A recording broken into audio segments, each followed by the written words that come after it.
నమస్తే. తెలంగాణ రాష్ట్రంలో కాంగ్రెస్ ప్రభుత్వం వచ్చిన తర్వాత దాదాపు అన్ని రకాల వర్గాలకైతే ఒక ఆశ అయితే చిగురించిందని చెప్పుకోవచ్చు. దాదాపు తెలంగాణ రాష్ట్రం వచ్చిన తర్వాత అందరికీ బాగుంటుంది, అందరి బాగోగులు ప్రభుత్వం చూస్తుంది అనుకుంటే దాదాపు 10 ఏళ్ల పాటు బీఆర్ఎస్ ప్రభుత్వంలో, అప్పటి టీఆర్ఎస్ ప్రభుత్వంలో మాత్రం కొన్ని వర్గాల వారికి మాత్రమే న్యాయం జరిగింది. ఇక చాలా వర్గాలు ఆశతో ఎదురు చూస్తున్నటువంటి సందర్భం అయితే మనం చాలాసార్లు చెప్పుకున్నాం. ఇక గల్ఫ్ సంబంధించినటువంటి విషయంలో సంబంధించినటువంటి ఒక ఫండ్ పెట్టాలని, గల్ఫ్కు సంబంధించినటువంటి సహాయ నిధిని ఏర్పాటు చేయాలని దాదాపు దశాబ్దానికి పైగా పోరాటం అయితే చేస్తున్నటువంటి యోధులందరూ మనతో పాటుగా ఉన్నారు. వీరు సెక్రటరియట్ లోపల ఉన్నటువంటి మంత్రులను కలిసి అయితే రావడం జరిగింది. అసలు ఏం మాట్లాడదలుచుకున్నారు, కాంగ్రెస్ ప్రభుత్వం ముందు వారి యొక్క ప్రతిపాదనలు ఏమున్నాయి, ఎవరెవరిని కలిసారో తెలుసుకుందాం. అన్న నమస్తే. మీరు దాదాపు 5 నుంచి 6 సంవత్సరాల వ్యవధిలో మీ యొక్క పోరాటం అయితే కొనసాగుతూ వస్తుంది. గత ప్రభుత్వంలో 500 కోట్ల నుంచి 1000 కోట్ల వరకు ఒక ఫండ్ అయితే పెడతామన్నారు, దాని ఊసే లేకుండా పోయింది. ఈ ప్రభుత్వం కూడా గల్ఫ్కు సంబంధించినటువంటి పరిరక్షణ గురించి మాట్లాడుతున్నటువంటి సందర్భం అయితే ఉంది. ఏమని చెప్తున్నారు? సెక్రటరియట్లో ఇప్పటికి పోయొచ్చారుగా. అయితే ఈ దశాబ్ద కాలంగా గల్ఫ్ కార్మికులకు అన్యాయం చేసినటువంటి కేసీఆర్ ప్రభుత్వము, మరి అప్పుడు ప్రతిపక్ష పాత్ర వహించినటువంటి కాంగ్రెస్ పార్టీ ఇప్పుడున్నటువంటి ఎమ్మెల్యేలుగా గెలిచినటువంటి వారందరూ కూడా మాకు మద్దతు చేయడం జరిగింది. ఉద్యమంలో మాకు తోడుగా నిలవడం జరిగింది. మరి అదేవిధంగా వాళ్ళు ఇప్పుడు కొత్త ప్రభుత్వం మరి వాళ్ళు ఏదైతే మా డిమాండ్లను గత ప్రభుత్వానికి విన్నవించి పోరాటం చేసిర్రో, మరి ఇలా వాళ్ళు అధికారంలోకి వచ్చిర్రు. మరి కాబట్టి మా కార్మికుల సమస్యలు పరిష్కరిస్తాయని మేము ఇక్కడికి రావడం జరిగింది. మరి అదేవిధంగా ఇలా మేము పొన్నం ప్రభాకర్ గౌడ్ గారిని, అదేవిధంగా మా ఎమ్మెల్యే ప్రభుత్వ వీపు ఆది శ్రీనివాస్ గారిని, మరి ముఖ్యంగా జీవన్ రెడ్డి గారిని, ఎమ్మెల్సీ జీవన్ రెడ్డి సాబ్ని కూడా మేము కలవడం జరిగింది. శ్రీధర్ బాబు గారిని కూడా మేము కలవడం జరిగింది. సీతక్కని కలవడం జరిగింది. మరి వీళ్ళందరినీ కూడా కలిసి మా యొక్క సమస్యకు ఖచ్చితంగా ఈ భూస్వాముల పాలన పోయింది, ప్రజాపాలన వచ్చింది కాబట్టి, మరి ప్రజల పాలన అంటున్నారు కాబట్టి ఖచ్చితంగా ఇవాళ గల్ఫ్ కార్మికులం ఎన్నో సంవత్సరాలుగా ఈ యొక్క సమస్య పరిష్కారం కొరకు మేము ఎన్నో పోరాటాలు చేసినాం. మేము మాపై కేసులు కూడా వేయడం జరిగింది గత ప్రభుత్వం. మరి ఇవాళ ఈ ప్రజాపాలనలో, ఈ ప్రజాప్రభుత్వంలో ఖచ్చితంగా గల్ఫ్ కార్మికులకు మీరిచ్చిన హామీ ఏదైతే ఉన్నదో, ఇలా 500 కోట్ల రూపాయల సంక్షేమ నిధిని ఏర్పాటు చేసి దీన్ని ప్రవాసీ విధానాన్ని తీసుకొచ్చి దాంట్లో గల్ఫ్ సంక్షేమ బోర్డును ఏర్పాటు చేసి గల్ఫ్ కార్మికుల కష్ట సుఖాల్లో పాలు పంచుకోవాల్సిందిగా మేము ఇలా ఈ సెక్రటరియట్లో వీళ్ళకు మంత్రులను, ఎమ్మెల్యేలను కలిసి చెప్పడం జరిగింది. మరి వినతి పత్రాలు కూడా ఇవ్వడం జరిగింది. మరి ఎందుకు అని అంటే ఇలా ఈ ప్రభుత్వం కూడా అనేక కార్యక్రమాలు చేస్తున్నది, కానీ గల్ఫ్ కార్మికుల విషయంలో సానుకూలంగా ఉన్నప్పటికీ మరి మొన్నటి కొట్టన బడ్జెట్లో కొద్దిగైనా పెడితే మాకు కొంచెం సంతోషంగా ఉండు. ఎందుకంటే అంత అవస్థలో పాలై ఉన్నాం. మరి అక్కడ గల్ఫ్లో చనిపోయినటువంటి కార్మికులు ఇప్పటి వరకు తెలంగాణ ఏర్పడినప్పటి నుండి ఇప్పటి వరకు 2600 మంది దాదాపు చనిపోయారు. అక్కడ నుండి ఇంటికి పెద్ద దిక్కును కోల్పోయి ఈడ కుటుంబాలు రోడ్డున పడ్డాయి. కాబట్టి వాళ్లకు అప్పుడు ఏ రూపకంగానైతే మీరు ఆ బీఆర్ఎస్ ప్రభుత్వం మీద ఫైట్ చేసినరో తెలంగాణ, ఇక ముఖ్య విషయం ఏంటంటే తెలంగాణ ఇచ్చినటువంటి సోనియమ్మ, అదేవిధంగా ఈ భారత్ జోడో యాత్రలో మేము కూడా భాగస్వామ్యమై రాహుల్ గాంధీ గారి దగ్గర కూడా మీ సమస్యను తీసుకుపోయినాం. ఆయన కూడా సానుకూలంగా స్పందించిండు. రానున్న రోజుల్లో మన ప్రభుత్వం ఖచ్చితంగా చేస్తుందని మాకు గట్టి హామీ ఇచ్చిండు. అప్పుడు రేవంత్ రెడ్డి గారు, పొన్నం ప్రభాకర్ గారు, జీవన్ రెడ్డి గారు మేము అందరం కలిసే ఈ జోడో యాత్రలో పాల్గొన్నాం. మరి అదేవిధంగా విడోస్ మహిళల్ని కూడా మేము తీసుకుపోయి స్వయంగా చూపించడం జరిగింది, రాహుల్ గాంధీ గారి దృష్టికి తీసుకుపోవడం జరిగింది. మరి గట్టి విశ్వాసాన్ని అయితే మాకు కల్పించిండు. అదేవిధంగా ఏదైతే అనుకున్నామో ఇలా ఆ దురల పాలన పోయింది, ఇలా ఈ ప్రభుత్వం ఏర్పడ్డది ప్రజాపాలన లోపల కార్మికులకు న్యాయం చేస్తారనే విశ్వాసం ఉన్నది. అదేవిధంగా మాకు ఇప్పుడు మాతో పాటు కొట్లాడినటువంటి జీవన్ రెడ్డి సాబ్ కానీ, ఆది శ్రీనివాస్ కానీ, మా పొన్నం ప్రభాకర్ గౌడ్ కానీ, అదేవిధంగా ఈ మన శ్రీధర్ బాబు కానీ, సీతక్క కానీ వీరందరూ కూడా మాకు మేము పోయిన ప్రతి జాగలా సానుకూలంగా స్పందిస్తారు. ఖచ్చితంగా ప్రభుత్వంతో మేము మాట్లాడుతున్నాం, ఖచ్చితంగా అవుతుందని చెప్తున్నారు కాబట్టి ఆశాభావం వ్యక్తం చేస్తున్నాం. మరి అన్న, ఎన్ని దేశాలలో గల్ఫ్ కార్మికులు ఉన్నారు? ముఖ్యంగా ఏ దేశంలో అత్యధికంగా కనబడతా ఉన్నారు? గల్ఫ్ దేశాలు మన యుఏఈ, ఒమాన్, మస్కట్ అంటారు కదా, సౌదీ, అదేవిధంగా ఖత్తర్, బెహ్రాన్, ఇజ్రాయెల్, ఇరాక్ లాంటి దేశాలలో చాలామంది మన తెలంగాణ గల్ఫ్ కార్మికులు ఉన్నారు. 10 లక్షల నుంచి 15 లక్షల మంది అనాధికారికంగా ఉన్నారు. ఇప్పటివరకు ప్రభుత్వంలో లెక్కలు లేవు. ఆ లెక్కలు అంటే ఇక్కడికి వెళ్ళే క్యాండిడేట్కు అక్కడ చనిపోయినా ఎవరన్నా ఎక్కడన్నా అచ్చుకు లభ్యం కాకపోయినా కానీ అసలు ఏ ప్రభుత్వం పట్టించుకోవట్లేదు, ఇక్కడ ప్రభుత్వం కానీ మన భారత ప్రభుత్వం కానీ. సో అట్లాంటి సమస్య ఉంది. ఈ సమస్యలన్నీ మేము గత 6 నుంచి 8 సంవత్సరాలుగా అన్ని గల్ఫ్ సంఘాల వారం అందరం పోరాడుతున్నాం. ఈ పోరాటంలో భాగంగా మేమైతే భావిస్తున్నాం ఏంటంటే చివరి అంకంకి వచ్చినాం. గత ప్రభుత్వం చేయలేదు, ఈ ప్రభుత్వం చేస్తుందని చెప్పి మేము ఆశిస్తున్నాం. ఎందుకంటే మేనిఫెస్టోలో కూడా పెట్టిళ్ళు గల్ఫ్ కార్మిక సంక్షేమని. ఈరోజు కూడా మాకు తెలిసింది ఏంటంటే మేము గల్ఫ్ కార్మికుల అవగాహన వేదిక తరఫున, గల్ఫ్ జేఏసీ తరఫున మేము అందరం కలిసికట్టుగా ముఖ్యమంత్రి గారిని కలవడానికి వచ్చినాం. వాస్తవంగా ముఖ్యమంత్రి గారిని కలిసి ఆయనకు చెప్పుకోవడానికి, మా బాధల్ని ఆవేదన చెప్పుకోవడానికి పర్యటన చేయడానికి వచ్చినాం. దీన్ని మొట్టమొదటిగా మా పెద్దలు, మా గల్ఫ్ కార్మికుల గురించి శాసనసభ మండలి కానీ ఇంకా బయట కానీ ఎక్కడైనా కానీ మాట్లాడే పెద్దలు జీవన్ రెడ్డి గారు ఆయన మాకు మాట ఇచ్చిండ్రు. 10 రోజుల్లో రేవంత్ రెడ్డి గారితో ముఖ్యమంత్రి అపాయింట్మెంట్ ఇప్పిస్తున్నారు. అది కన్ఫర్మ్ అయింది. ఆల్మోస్ట్ 10 రోజుల్లో 22 గల్ఫ్ సంఘాలు, దాదాపుగా అన్ని దేశాల్లో ఉన్న గల్ఫ్ సంఘాలు అన్నీ వస్తున్నాయి. మేము రేవంత్ రెడ్డి గారిని కలవబోతున్నాం. దానికి కృతజ్ఞతగా ఈరోజు దుద్దిల్ల శ్రీధర్ గారిని, ఆది శ్రీనివాస్ గారిని, అదేవిధంగా సీతక్క గారిని, ఇంకా తుమ్మల నాగేశ్వరరావు గారిని, అందరినీ అంటే ఎమ్మెల్యే వేల్మ బొజ్జుపాటల్ గారిని అందరినీ కలవడం జరిగింది. అంటే ముఖ్యంగా జీవన్ రెడ్డి గారు కూడా వీళ్ళందరితో కలిసి ఒకసారి థ్యాంక్స్ చెప్తూ, ధన్యవాదాలు చెప్తూ మనము ఒకసారి ఖచ్చితంగా రేవంత్ రెడ్డి గారితో మీటింగ్ అరేంజ్ చేయడానికి కృషి చేయాలని చెప్పడం జరిగింది. దానికి అనుగుణంగా మేము అందరం వెళ్ళి సార్ రేవంత్ రెడ్డి గారితో మీటింగ్ అరేంజ్ చేయండి అని చెప్తే వాళ్ళు సానుకూలంగా స్పందించారు.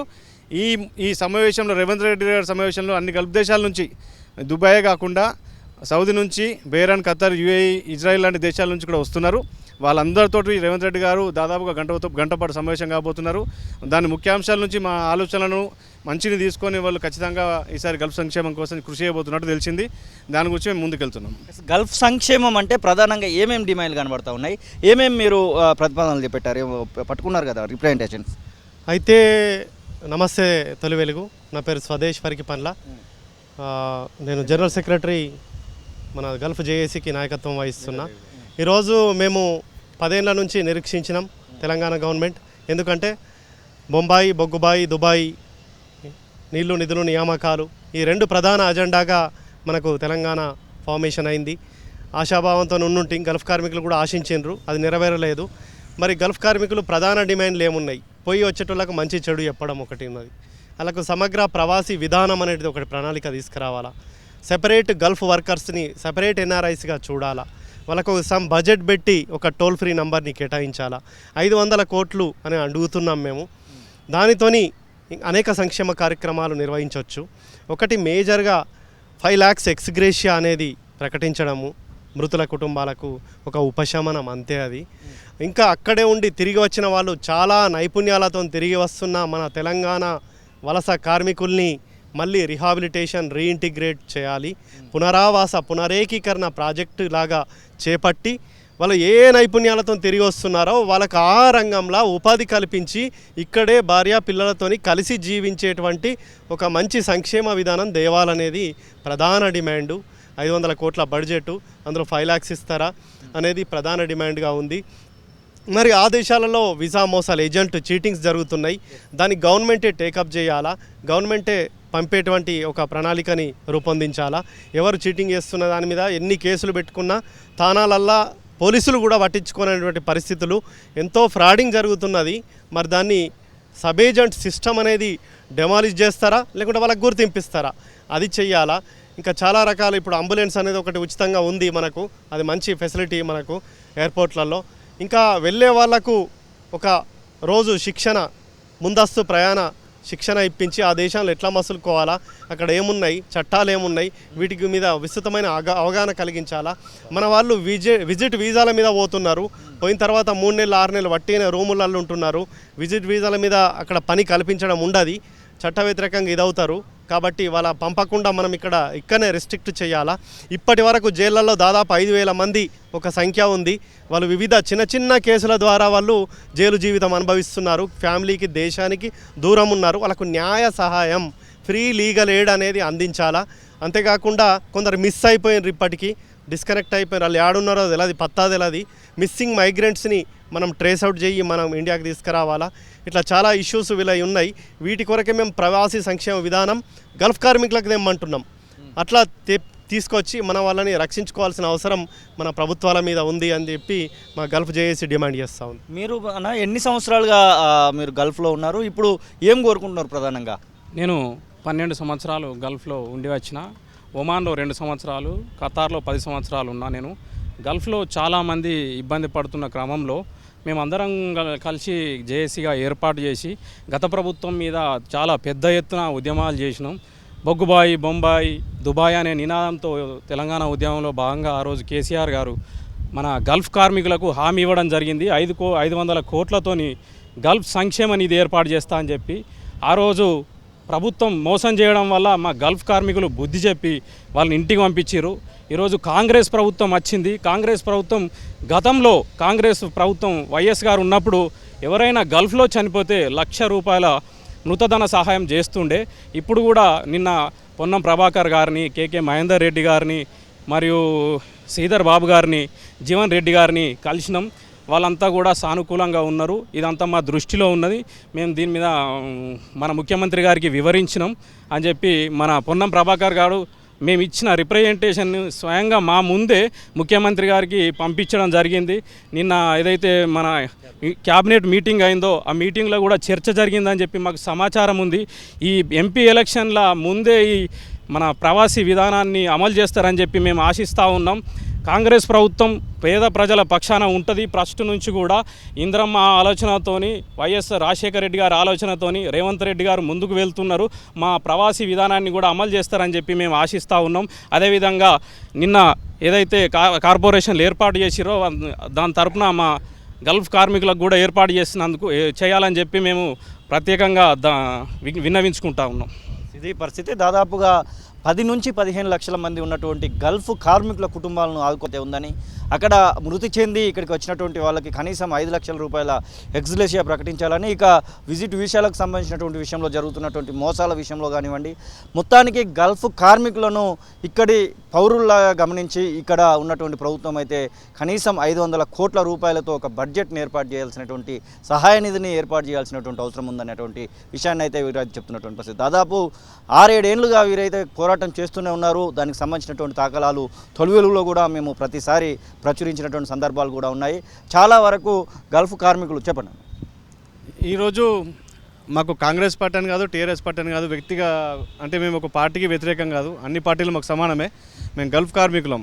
అంతకుముందు టీఆర్ఎస్ ప్రభుత్వం కేసీఆర్ గారు హామీ ఇచ్చిండ్లు, అమలు చేయలేదు. దానికి అనుగుణంగా ఉద్యమాలు చేస్తూ ఎన్నికలలో పోటీ చేసినాం. నేను సిరిసిల్లలో రవణ వేములాడ నుంచి, స్వదేశ్ గారు నిర్మల్ నుంచి, చెన్నమనేని శ్రీనివాసరావు కొరుట్ల నుంచి పోటీ చేసి మేము మా యొక్క గల్ఫ్ కార్మికుల యొక్క ఎఫెక్ట్ చూపించడానికి ప్రయత్నం చేసినాం. ముఖ్యంగా ఇప్పుడు కాంగ్రెస్ ప్రభుత్వానికి మేము ఏదో సపోర్ట్గా నిలబడడానికో లేకుంటే టీఆర్ఎస్ ప్రభుత్వం సపోర్ట్గా నిలబడడానికో లేదు. ఇప్పుడున్న ప్రభుత్వం వాళ్ళు మేనిఫెస్టోలో పెట్టిండ్రు, వాళ్ళు అమలు చేస్తారని చెప్పిండ్రు. వాళ్ళు అమలు చేయాల్సిన బాధ్యత వాళ్ళ మీద ఉన్నది. ఆ విషయాన్ని గుర్తు చేస్తూ వాళ్ళు కూడా ఒక ముందడుగేస్తున్నారని తెలిసింది. గల్ఫ్ బోర్డు ఏదో ఒకటి అయితే ముందుకు రావాలా, ఆ అనుగుణంగా కమిటీ వేస్తున్నామని తెలిసింది. దానికి కంటే ముందే గల్ఫ్ కార్మిక సంఘాలతో సమావేశం కావాలని రేవంత్ రెడ్డి గారు కోరుకున్నారట. 12 మంది కమిటీ చేస్తున్నట్టు ఈరోజే శ్రీధర్ దుద్దిలా గారు చెప్పిన మంత్రివర్యులు. సో దానికి అనుగుణంగా మేము కూడా హర్షిస్తున్నాం. ఆ కమిటీ వేయాలా, ఖచ్చితంగా కమిటీ అనుకున్న ప్రకారం ఇంప్లిమెంట్ చేయాలా. అట్లీస్ట్ ఎక్స్ట్రీగేసి 5 లక్షలు ఈ తెలంగాణ వచ్చిన తర్వాత చనిపోయిన కుటుంబాలకు ఇచ్చినా మేము సంతోషపడతాం. తర్వాత మెల్లిగా దాన్ని ఇంప్లిమెంట్ చేసుకుంటూ పోతే హ్యాపీగా ఫీల్ అవుతాం. కానీ ఈ పార్లమెంట్ ఎన్నికల కోసం, ఓట్ల కోసమే, గల్ఫ్ కార్మికుల ఓట్ల కోసమే ప్రత్యేకంగా దృష్టి పెట్టి మా ముందట నాటకాలు ఆడి మళ్ళీ ఏదో చేసినట్టు ప్రకటన చేస్తే మాత్రం మేము గల్ఫ్ జేఏసీ తరఫున హర్షించాం. ఖచ్చితంగా మళ్ళీ ఇప్పటిలాగానే ఆ ఉద్యమాన్ని తీవ్రతరం చేస్తాం. ఇది పరిస్థితి. గల్ఫ్ కార్మికులు చెప్పండి. ఏదైతే ఈ గల్ఫ్ కార్మికుల సమస్యల నుండి మా ముందు నుండి గత ప్రభుత్వాలని ప్రశ్నిస్తూ మాకు వెనంటి ఉన్నటువంటి ముఖ్యంగా ఏది చట్టసభల్లో ఈ గల్ఫ్ అంశాన్ని ఎప్పటికప్పుడు లేవనెత్తుతూ మాట్లాడుతున్నటువంటి జీవన్ రెడ్డి గారు, అదేవిధంగా ఈ మన ఆది శ్రీనివాస్ గారు, పొన్నం ప్రభాకర్ గౌడ్ గారు, ఈ శ్రీధర్ బాబు గారు, వీళ్ళను మేము ఖచ్చితంగా అంటున్నామంటే వీళ్ళకు ముందు నుండి దీని మీద అవగాహన ఉన్నది. మరి ఈ మా యొక్క గల్ఫ్ ప్రభావిత ప్రాంతంలో వీళ్ళు పుట్టి పెరిగిన వాళ్ళు, వీళ్ళకు ప్రతి అంశం మీద అవగాహన ఉన్నది కాబట్టి వీళ్ళే దీన్ని పూర్తి బాధ్యత తీసుకొని ఈ యొక్క కార్యక్రమాన్ని ముందుకు తీసుకుపోవాలి. గల్ఫ్ సంక్షేమ బోర్డు ఖచ్చితంగా ఏర్పాటు చేయాలి. మరి దయచేసి గల్ఫ్ కార్మికులను మరోసారి మోసం కాకుండా ఇలా ఖచ్చితంగా మీరు దీన్ని నిలబెట్టుకోవాలని మేము విజ్ఞప్తి చేస్తూ ఉన్నాం. గల్ఫ్ కార్మికులను ఖచ్చితంగా మోసం చేయకుండా గతం ప్రభుత్వాలు చేసినట్టుగా చేయకుండా కాంగ్రెస్ ప్రభుత్వం అయితే ఆదుకుంటున్నటువంటి ఆశాభావాన్ని అయితే ఇక్కడ ఉన్నటువంటి గల్ఫ్ కార్మిక నేతలు అయితే వ్యక్తం చేస్తున్నటువంటి పరిస్థితి. కెమెరా పర్సన్ సతీష్తో శ్రీనివాస్, తొలి వెలుగు, సెక్రటరేట్, హైదరాబాద్.